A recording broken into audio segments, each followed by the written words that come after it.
You want to learn how to damage boost more, you know you should be, but you just can't seem to find the right moment to. In this guide, I'll be showing you practical ways to easily start damage boosting more in your games and show you why you may be approaching damage boost with the wrong mindset. First, let's make sure you actually understand how damage boost works, how it's applied, exceptions there are to damage boosting, like ults and abilities you can't damage boost. Then we'll talk about tips to damage boost more, which will finally bring us to our most important point, which is why you should be damage boosting and the value that damage boosting brings. So how does damage boost actually work? Damage boost gives you a 30% damage amplification to any hero's offensive attack.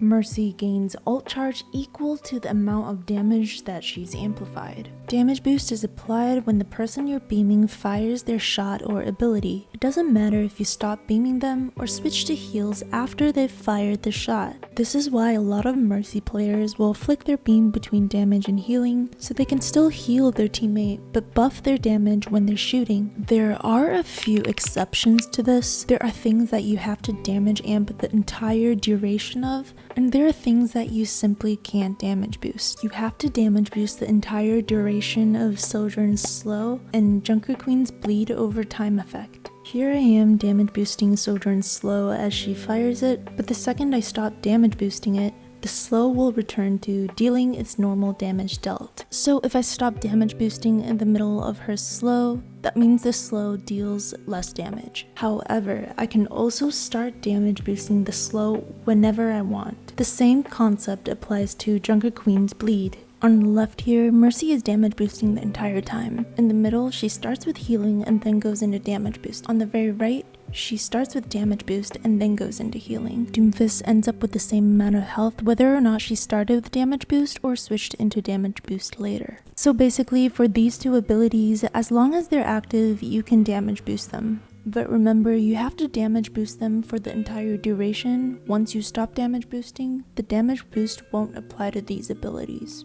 So this applies for all damage over time effects, right? Wrong. For some reason, this doesn't apply to stuff like Ashe's dynamite. If you missed when Ashe threw her dynamite, then you can't damage boost dynamite at all. On the plus side, you only need a damage boost when Ashe throws the dynamite. Same with Moira's damage orb. If you missed when Moira threw her damage orb, then you can't damage boost it. Other damage over time effects like Torb's ult and Zarya's ult follow different rules as well, and I'll go into that later. Here are all the ults that you cannot damage boost. Diva Bomb, Junkrat Tire, Hanzo Dragon. When Hanzo fires the dragon, he actually fires an arrow which the dragon comes out of. You can damage boost the arrow, but not the actual dragon. This is very niche. You can't damage boost the last half of Sig's ult. When Sig ults, he first lifts the enemies, then slams them down for 50% of their max health.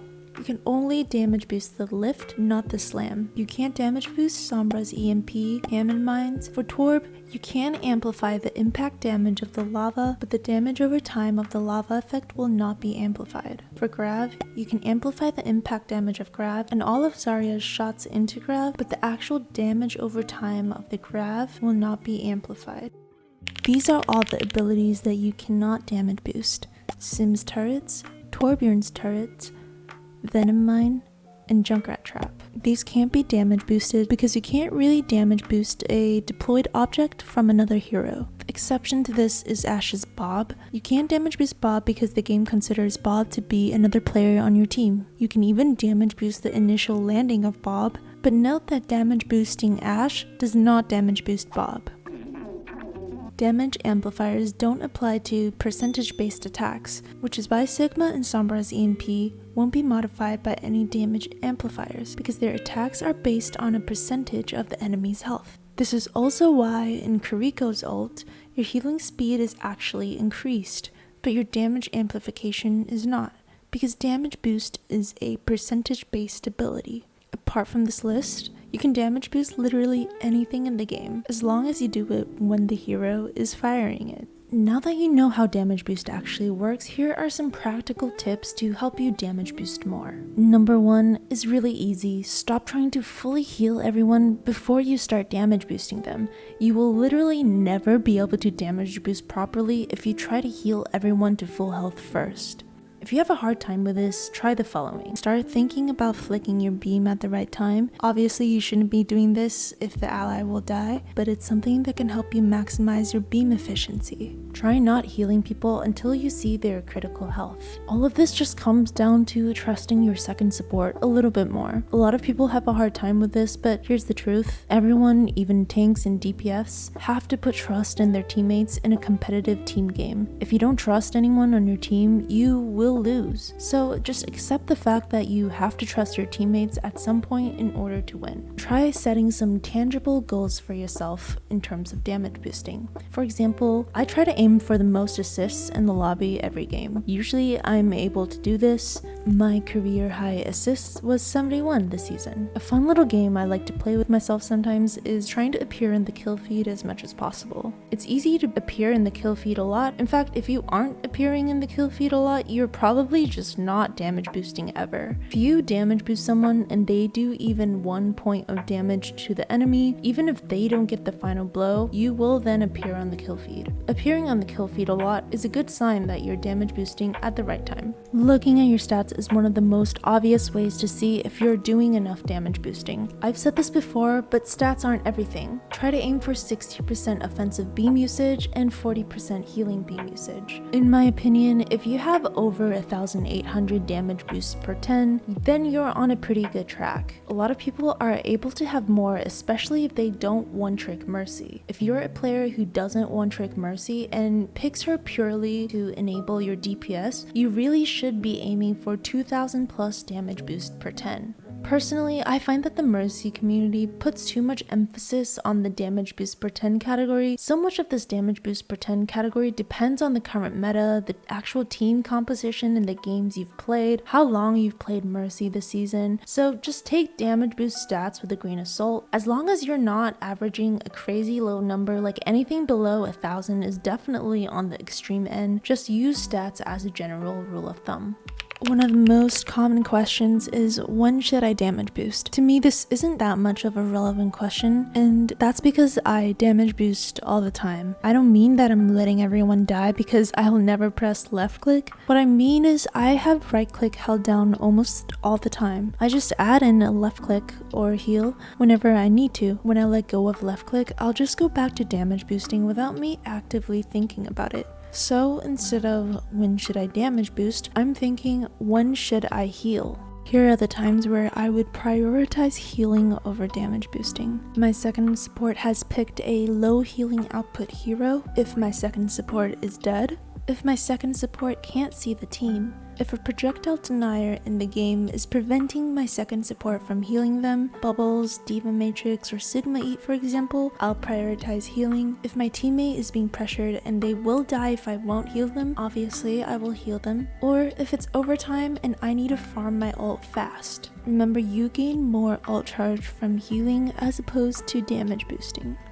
Now comes another common problem. Your DPS sucks at outputting damage. So try swapping beam targets to damage boost key abilities instead of one person the entire time. Sometimes people will have it so ingrained in their heads that they have to damage boost that they end up tunnel visioning on one person only. If I notice my DPS isn't doing so well, I'll start trying to distribute my blue beam more instead of simply reverting to heal botting. A lot of people think that just because their target isn't getting any kills, damage boosting them is a waste, but that's not true. Which brings me to a very important point. Why damage boosting is so valuable. Damage boost provides pressure and it provides space. I can't emphasize enough how important this concept of space is and how overlooked it is, especially because space is how you win in Overwatch. Space is basically map control, and the team with the better map control will almost always win the game. Damage boost is one of the best ways to help your team maintain map control, and let me show you why. Here is one of the clearest examples of how Mercy contributes to pressure and space. My team is defending and we're obviously trying to prevent them from pushing. I'm beam swapping from Bastion to Ashe depending on who has the widest angle on their team.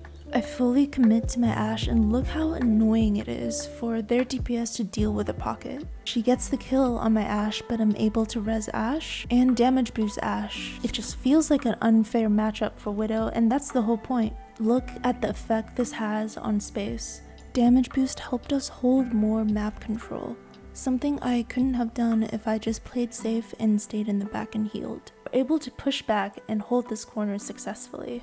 Here's another example where I follow my Pharah on a really aggressive off angle and we're able to make a bunch of space for our team and get some kills with damage boost. Sometimes healing is the way to win the fight, and that's okay. In this example, because I'm able to heal past D.Va's defense matrix, I build my ult really fast and I'm able to keep my team up. I emphasize space so much because what's more important than damage boosting is understanding the concept of map control. If healing is what is going to help you hold that space, then you should definitely heal. Damage boosting is also really valuable in giving your teammates ult charge. Even if it doesn't result in a kill, they're still farming their ultimate and that's still helping the team. Overwatch is a funny game because on the surface level, it easily rewards healing. Someone's low, I heal them, I feel great, I save their lives, and the player is happy. It's a visual confirmation that I've done something right. This is why a lot of new players overvalue healing, because the game makes it so easy to feel rewarded for it. Often the best plays that a support player makes doesn't involve healing, and unfortunately goes unseen by the game. A playstyle that relies heavily on healing is one of the most passive ways to play as a support. If you know ML7, he was rank 1 on support.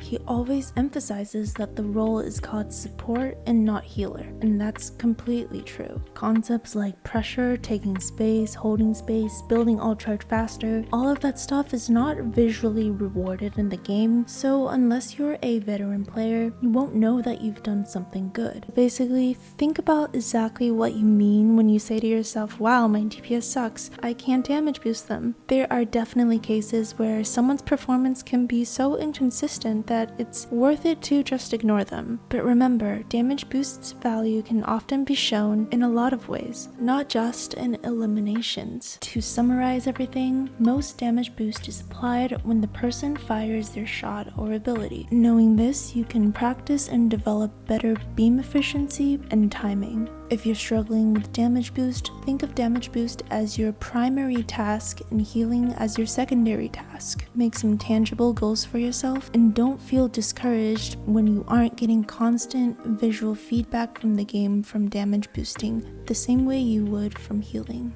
So that's all from me.